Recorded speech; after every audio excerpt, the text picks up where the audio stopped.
Just woken up. It's about 4 p.m. here, South Australia, Adelaide. We're going to talk about wheels. Talk about the wheel truth. Now, this is the deal here. Is someone just asked me then. If you've got any questions, ask me on my Instagram feed. That's where I'll see it. On my Instagram feed, ask me questions. I'll see it there. At other places, I won't see it unless it's in my coaching group. Then I'll definitely see it. So if you want to ask me questions and you want a 100% answer, join my coaching group. Otherwise, try your luck, and I might see it or might not on Instagram feed, because I do get flooded with hundreds of questions every day. So it's probably close to, it'd be close to maybe 500 questions a day I get, or all my social media, Tumblr, Facebook, Instagram, DMs. I don't keep up. It's just impossible. Because you answer one question, then the person has another question, and I don't like to be rude, so that's the answer. Just join my coaching group if you want 100% answers, and that's easy for you and me. All right, got a broken spoke on a wheel here. This broke in a crash. These spokes are super strong. This is a Spinergy wheel, but this was in a crash, and the spoke got ripped out from a derailleur and it crashed. But this wheel is not even buckled. This is how strong these wheels are. These are the strongest wheels on the market, made by Spinergy. This is Xerolite. Incredible riding wheels, super strong. Braking surface, alloy. Alloy braking surface is the safest braking surface out there. What I mean by safe, it means it won't lose that much braking if you get some, water on there, a bit of grit, a bit of gravel. It still keeps good. It wears out quicker than the gravel, obviously, but it can be recycled, etc. These rims only cost you $50, cheaper than the pair of Dura-Ace rotors. So let's talk about carbon wheels, though. Let's talk about carbon wheels. Now, I've got a lot of carbon wheels. I've got some paint over there. But carbon in the wet is pretty poor quality braking surface, and that has led to disc brakes being more popular for noobs. And here's the thing, though. If you go down a hill and your brakes, you are heavy on the brakes on carbon rims, there's a strong chance you can melt the carbon rim and it just explodes. Tire blows off, you lose control. You may die, you may crash, you might be alright. That can happen as well with rim brakes. I've seen it before on a Trek bike. There was a girl, her name was Hazel, and she was from the Philippines, and she was riding with my group back in 2016 or whatever it was, and we're coming down Montecut Road. And she's on a rim brake bike, brand new. I think it was her first ride in the hills. And so the brake pads were these like cheap, no-name ones. And I was really surprised that Trek put these on their bike, because Trek make a great bike. I'm a fan of Trek product. But anyway, so she's going down the hill, and she's just dragging the brakes, which is what little noobs do. And all of a sudden, she had total loss of brakes. And she comes flying past me, and up ahead, there's this big sort of wall, stone, cliff thingy, And if she hit that at the speed she was going, she could have been paralyzed, put in a wheelchair. She could have been okay. She could have died. Who knows what? It's luck. Roll the dice, and your injuries is luck. So she was hurtling towards it. And me being super aware of what's in front of me, I saw her. So I sprinted down, and I grabbed her jersey with the back of my hand, and then I applied the brakes and pulled us both up. And I always fantasize about doing that. I'm like, what happens if someone's brakes fail down Door Intanon and I'm next to them? Can I save their life? So I've saved her life, potentially. And then she started trashing me on social media a few weeks later. But anyway, I digress. That reminded me that nothing is perfect. How do you save someone's life and then they trash you on social media? The people I attracted in my life. Those years. All right. That's fucking hilarious, isn't it?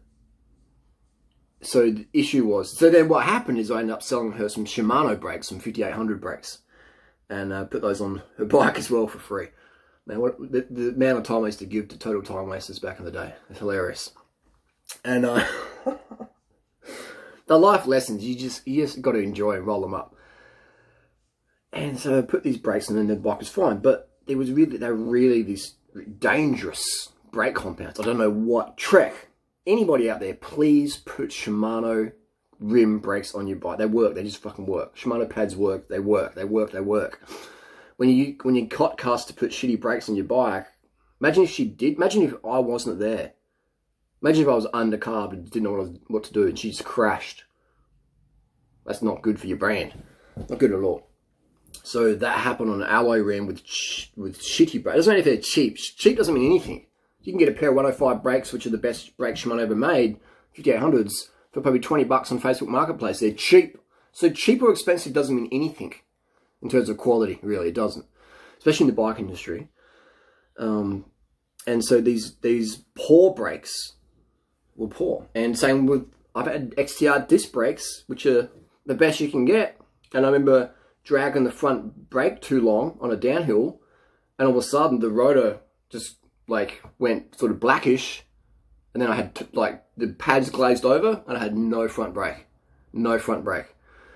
And why that happened is I was carrying something over my shoulder, so I was just sitting on the front brake on the downhill, and all of a sudden, well, I don't know what I was carrying, a tree, or I don't know what I was carrying, a dead body, but I had to drop it and then grab the back brake. But it was pretty scary. I was just like furthering, and then whoosh, no brakes. And that was an XTR disc, XTR caliper, you know, like legit, because I was holding the brake on too long. So disc brakes will fail if you drag them too long. They will, definitely will. We're seeing it already on forums. People are complaining that they lost brakes on their disc brake bikes.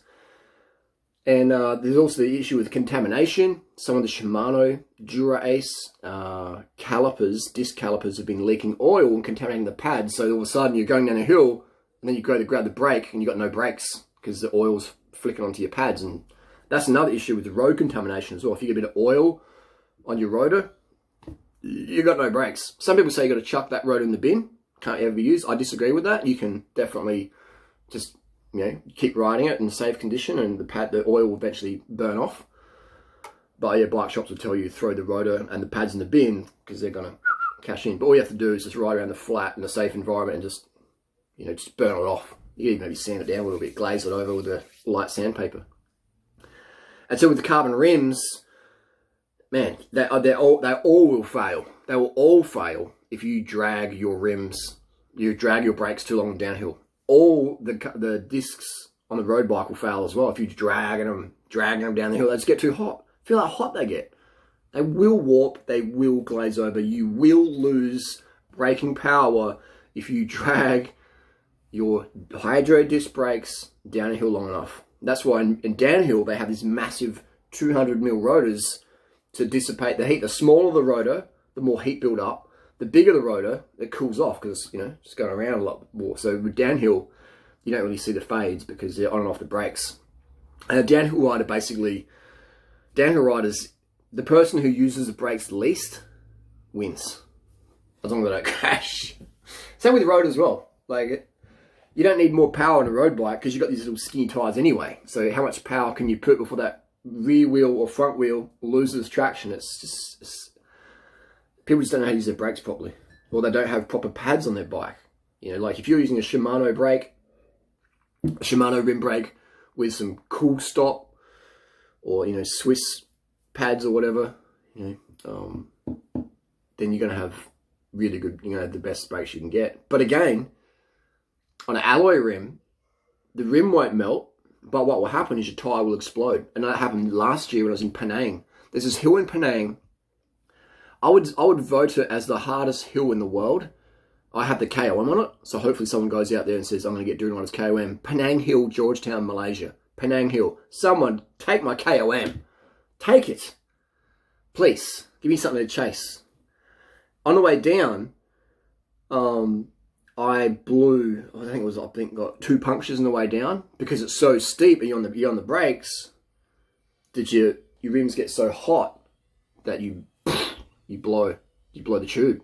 And that happened twice in the downhill. So because I was getting too cocky, I was like, oh, I'll be right, you know. And this is me, 22 years of racing experience, living on the bike all these years, riding the bike daily, various distances from 1K to 700 Ks in a day, 600 Ks in a day.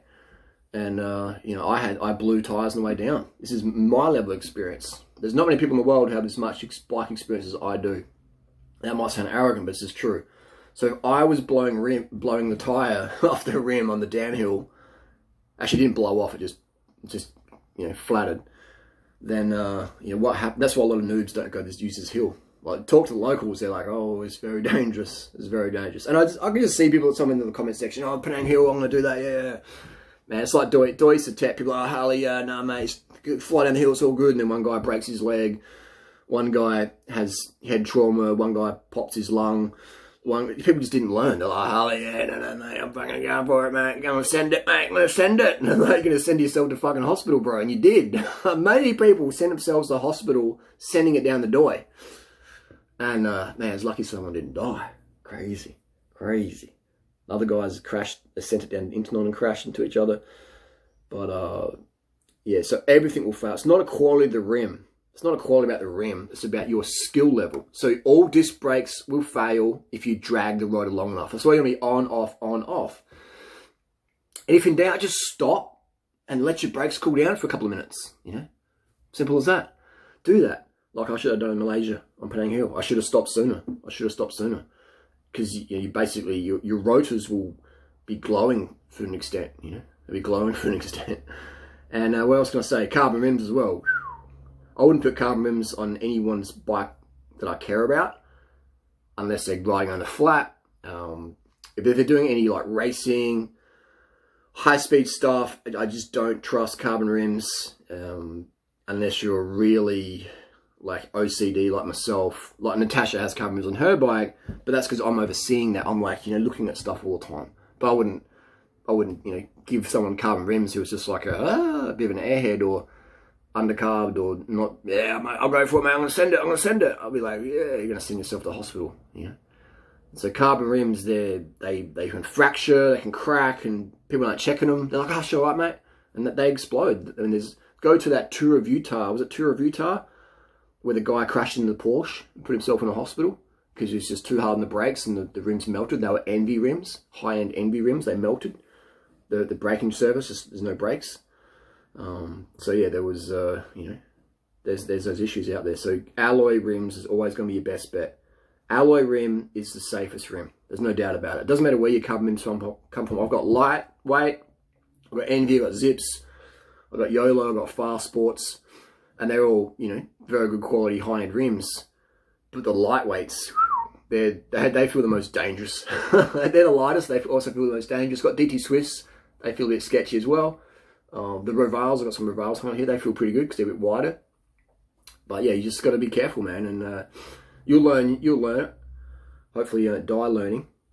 If there's any more questions, hit me up down below. But yeah, just don't use your brakes as less as possible. And if you are concerned, please just use rim brakes. A Shimano caliper with a Shimano or a Swiss Stop, Cool Stop pad.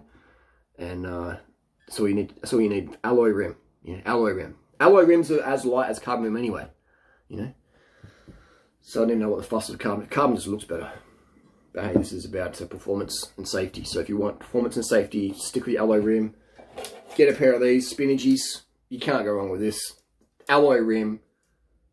Fucking Shimano brake with a, you know, a higher end. The Shimano pads are fine as well. They're fantastic. But if you're wearing out the pads, try some black prints from Swiss Stop and Cool Stop and things like that. And that's there you go. But yeah, just don't go out there and go, oh, I've got Zip wheels, I've got Envy wheels, I've got lightweight wheels. These are going to stop. I can just drag the brakes because I paid $7,000 for wheels. You're going to learn the hard way. You're going to learn the real hard way.